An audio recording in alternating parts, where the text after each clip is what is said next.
समस्त संसार में असुर राज का विस्तार हो चुका है, जो शीघ्र ही अधर्म बन अयोध्या में विस्तृत होगा और उसका प्रारंभ गया से होगा। जब तुम्हारे प्रभु श्री राम द्वारा पिंडदान असफल होगा।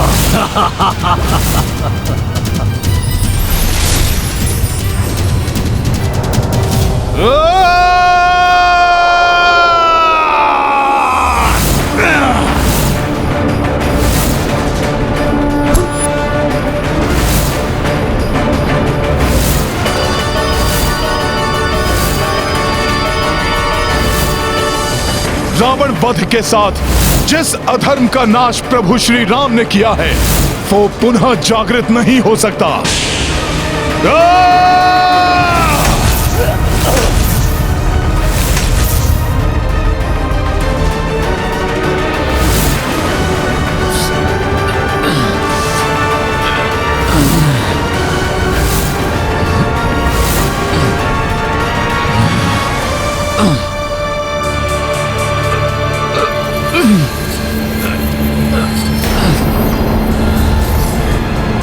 कुछ नहीं कर सकोगे तुम मरकट।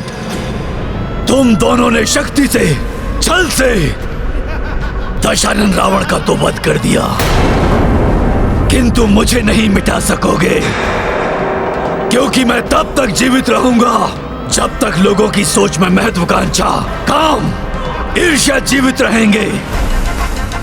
मेरा कार्य यहां पूर्ण हो गया है।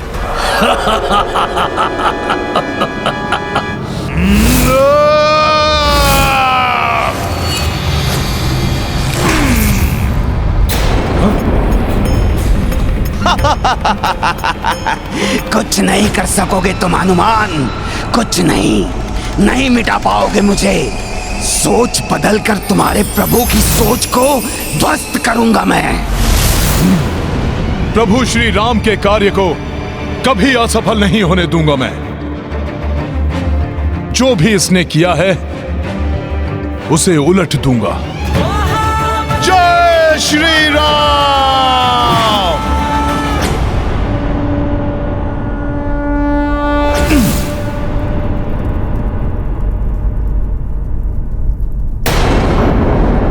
सब कुछ मेरे और इनके समक्ष हुआ है, फिर पुजारी जी, उनके शिष्य और स्वयं गौ माता इस सत्य को क्यों स्वीकार नहीं कर रहे हैं कि हमारे पूर्वजों ने स्वयं अपने हाथों से पिंडदान स्वीकार किया है। किंतु मैंने तो ऐसा कुछ नहीं देखा। पता नहीं माता क्या कह रही हैं। माता फल्गुनी, आप भी तो साक्षी हैं कि आप ही के समक्ष स्वयं पूर्वजों ने अपने हाथों से पिंड स्वीकार किए हैं। आपके ही पवित्र जल में वो मुझे दिखाई दिए थे। अब आप ही अपने श्रीमुख से इस सत्य को स्वीकार कीजिए।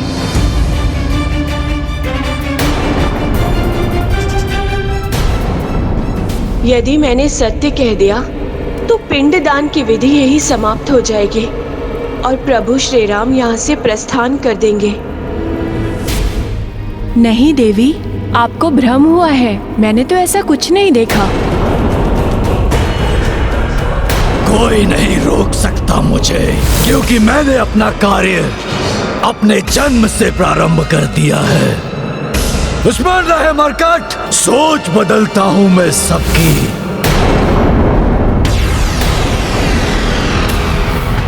असत्य के आवरण से सत्य को ढकने का इन सभी का यह अशोभनीय प्रयास मेरे क्रोध को जागृत कर रहा है, परंतु इन सभी ने सत्य का परित्याग क्यों किया? आप सभी ने ऐसे मिथ्या वचन कहे, विश्वास नहीं होता। आपके सामान्य आचरण के विपरीत आपकी सोच में असत्य कहां से घुल गया? ऐसे पवित्र कार्य में असत्य बोलने के लिए आप सभी भीषण श्राप के पात्र हैं।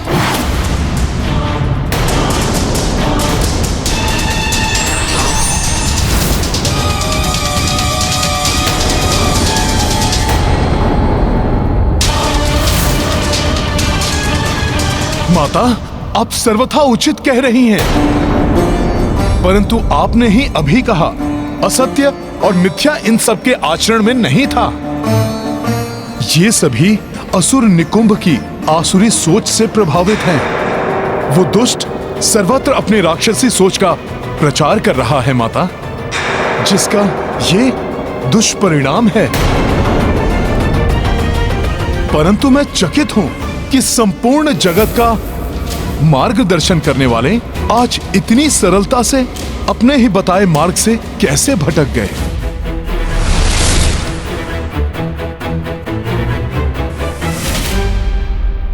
ये क्या अनर्थ कर दिया मैंने? गौ माता, धर्म की प्रतीक हैं आप। आप सदैव परोपकार करती हैं। अपने दूध से सबका पालन पोषण करती हैं आप। माता, आपने कैसे किसी और की निकृष्ट सोच को ग्रहण कर लिया?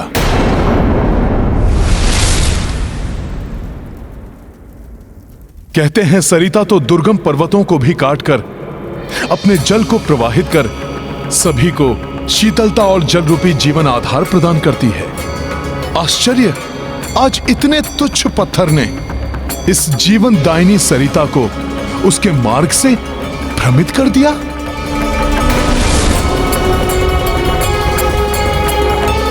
माता, मन की तन की स्वच्छता की प्रतीक हैं आप।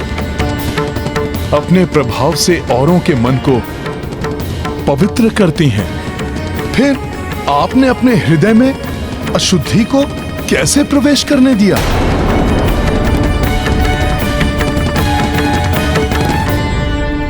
मुझे क्षमा कर दीजिए देवी सीता। ज्ञात नहीं कैसे और किसके प्रभाव में आकर मेरी मति भ्रमित हो गई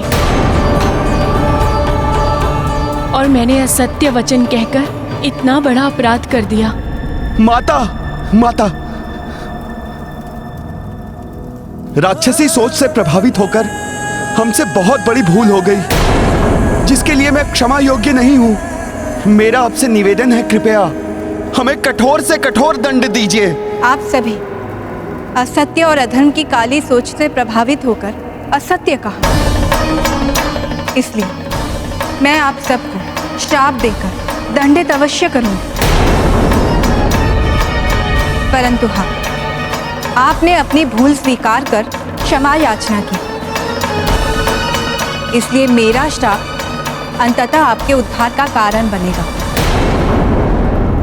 गौ माता, भोजन के लोभ में असत्य का साथ देने के कारण मैं आपको श्राप देती हूँ कि आज से आपके मुख को अपवित्र माना जाएगा।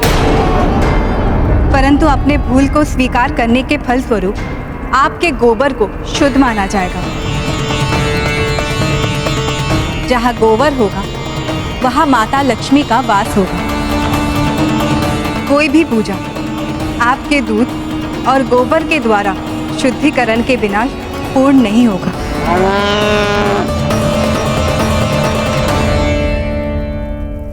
दान के लालच में आपने असत्य कहा, इसलिए मैं आपको श्रापित करती हूँ कि आज से आपका जीवन दान पर ही आधारित होगा। परंतु ये भी सत्य है, दरिद्रो नारायण अर्थात निर्धन को ही प्रभु श्री नारायण की सेवा करने का सर्वाधिक अवसर प्राप्त होता है, जिसके फलस्वरूप उन्हें ही नारायण मिलते हैं।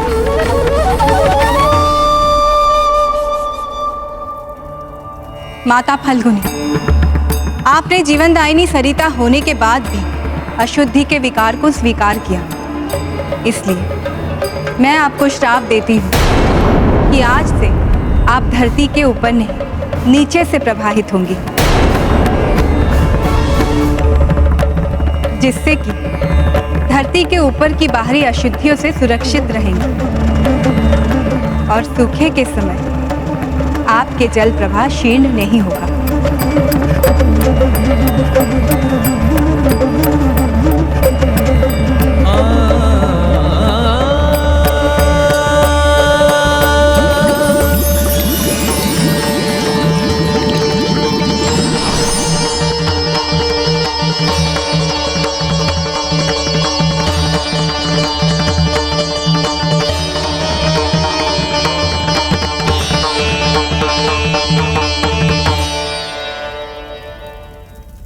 ये प्रकरण सर्वकाल के लिए एक उदाहरण के रूप में स्थापित रहेगा कि अपने मन को सदैव बाहरी दुष्ट प्रेरणाओं से सुरक्षित रखना अति आवश्यक है। अन्यथा भले से भले मनुष्य भी पथ भ्रष्ट हो सकते हैं। पुत्र राम, सूर्यास्त होने को है। अब हमें विष्णुपाद का आशीष लेकर पिंडदान विधि को संपन्न करना चाहिए।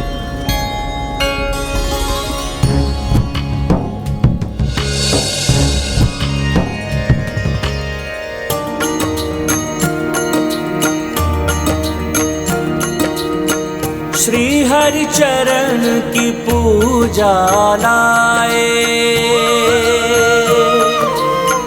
राम सिया मंदिर मह आए। महिमामयी विष्णु पद चीन्हा, दर्शन अर्चन सबहु कीन्हा। राम सिया राम जय हनुमान। राम सिया राम जय हनुमान। ये गाथा महाबली हनुमत की, रुचिकर लीला राम भगत की। जय जय जय रघुनंदन राम, जय जय जय महाबली हनुमान। जय जय जय रघुनंदन राम, जय जय जय महाबली हनुमान।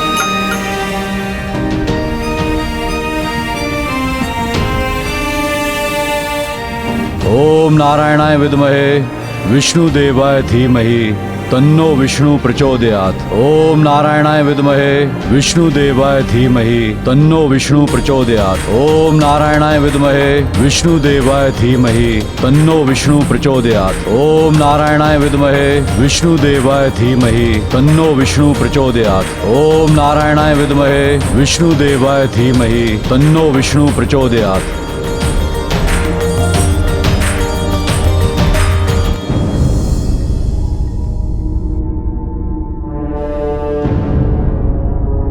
क्या बात है हनुमान, इतने विचलित क्यों हैं?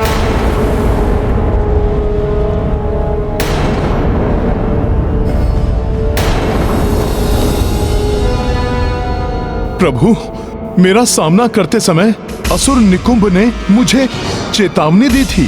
वो लोभ, मोह, काम आदि से सभी की सोच दूषित कर सर्वत्र पाप का प्रचार करेगा। प्रभु,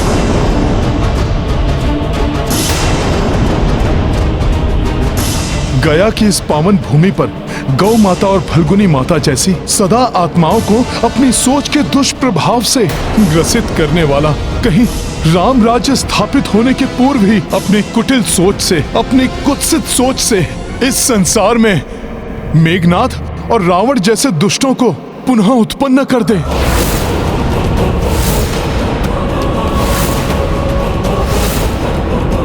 यदि अब वो दुष्ट राक्षस ये रणनीति अपना रहे हैं तो हमें भी यथाशीघ्र उसका तोड़ सोच लेना चाहिए भैया।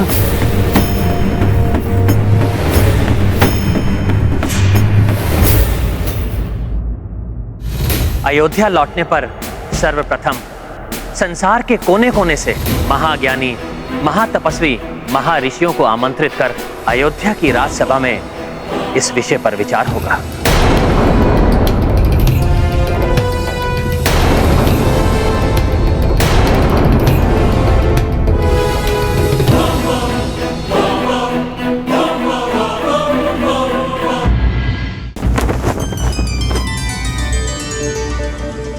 संसार के सभी कोनों में अधर्म के प्रभाव को स्थापित करने से रोकने के लिए कोई उपाय तो अवश्य होगा।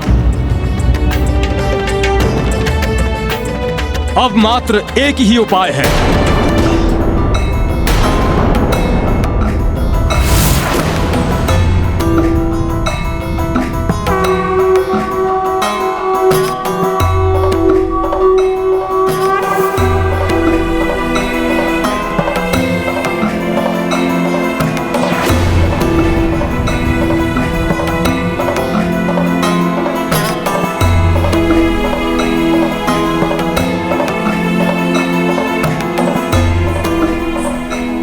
महर्षि अगस्त्य।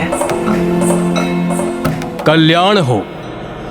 संसार को पाप मुक्त करने का और अधर्म के विस्तार को रोकने का एक ही उपाय है। आप अश्वमेध यज्ञ कर संपूर्ण संसार में राम राज्य स्थापित करें, ताकि कोने कोने में धर्म का राज्य हो और अधर्म को अपना फन उठाने का स्थान ही ना मिले। महर्षि, आपके शुभागमन से अयोध्या की ये राजसभा धन्य हुई। कृपया राज सिंहासन का ये स्थान ग्रहण कर मुझे और संपूर्ण अयोध्या को कृतार्थ करें।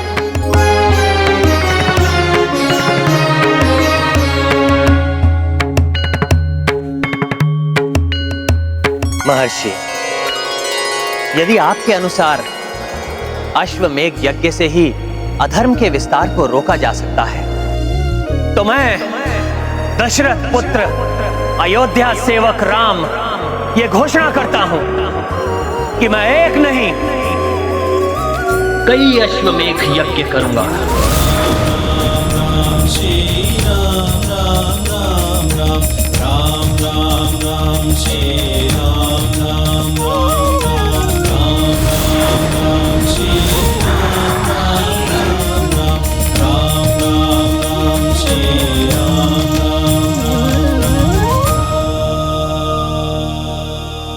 परंतु स्मरण रहे, यज्ञ का मुहूर्त कल ही है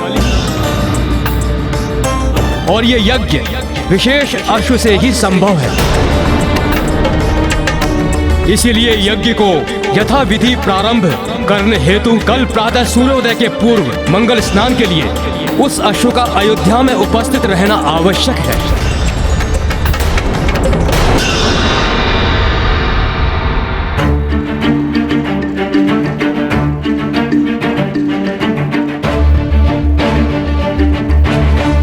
हे महर्षि, मुझे बताने की कृपा करें कि यह विशेष अश्व कहां मिलेगा। उसे यहां लाने का कार्य कर मुझे इस महान अश्वमेध यज्ञ के साथ राम राज्य की स्थापना में सहायक बनने का सौभाग्य प्राप्त करने की आप मुझे अनुमति दीजिए।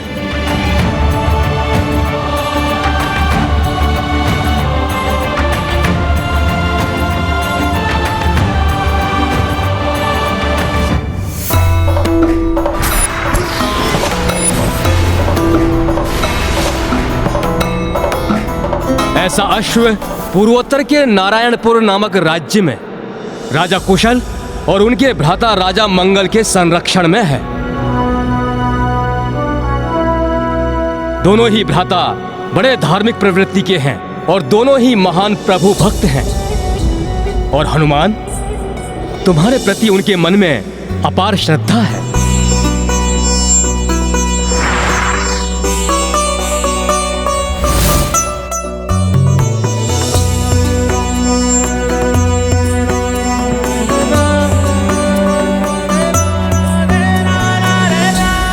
तुम्हें उनसे उस अश्व को लेकर आना होगा, परंतु न्याय और धर्म के अनुसार ही लाना होगा। वो अश्व तुम्हें हरण कर, अन्यथा बलपूर्वक लाया गया अश्व यज्ञ के योग्य नहीं होगा। मैं धर्म और न्याय संगत मार्ग से ही उनसे अश्व मांग कर लाऊंगा। आप मुझे अनुमति दीजिए ऋषिवर। कल्याण हो।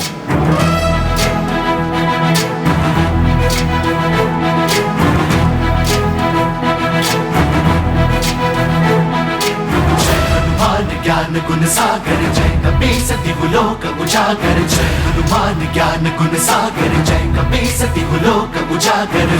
दूत अतुलित बल धामा अंजनी पुत्र पवन सुत नामा। जय श्री राम। सुमति के जय हनुमान ज्ञान गुण सागर जय कपी सती लोक उजागर। जय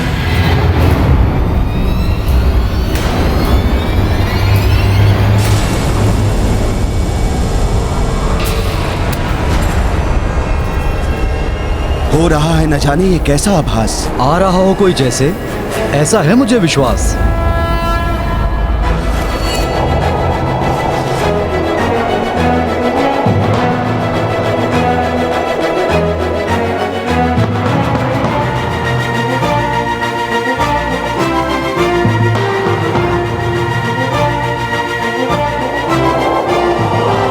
भ्राता देखिए कौन आ रहा है।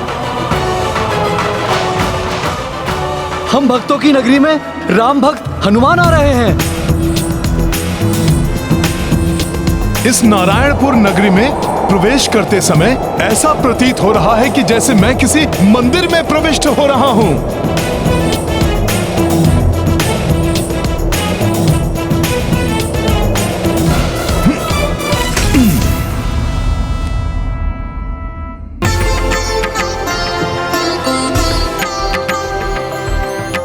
ऐसे स्थान जहां धर्म का सर्वत्र संचार हो, वहां आकर तो अत्यंत आनंदित है ये प्रभु भक्त।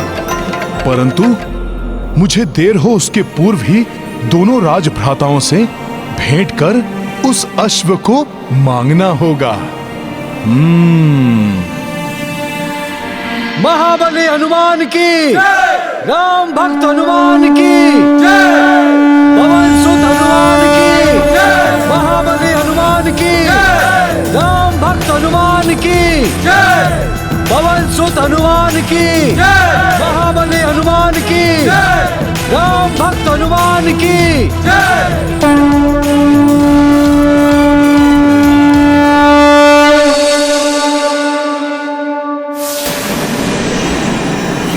हमारे राज्य में आपका स्वागत है, हे पवन सुत हनुमान, हे अंजनेय हनुमान, हे केसरी नंदन हनुमान, हे परम भक्त हनुमान। आपने स्वयं यहाँ पधार कर किया है हमारा उद्धार। अब हम करेंगे आपकी सेवा अपरंपार। जो देख रहे हो मरकट, वो सब कुछ परिवर्तित होने वाला है। जो तुम्हारे आने पर इतने प्रसन्न हो रहे हैं, उनकी सोच को प्रभावित कर तुम्हारे विरुद्ध खड़े कर देंगे हम। धर्म की स्थापना में सहयोग करना प्रत्येक व्यक्ति का कर्तव्य है और सबको इसका पालन भी करना चाहिए।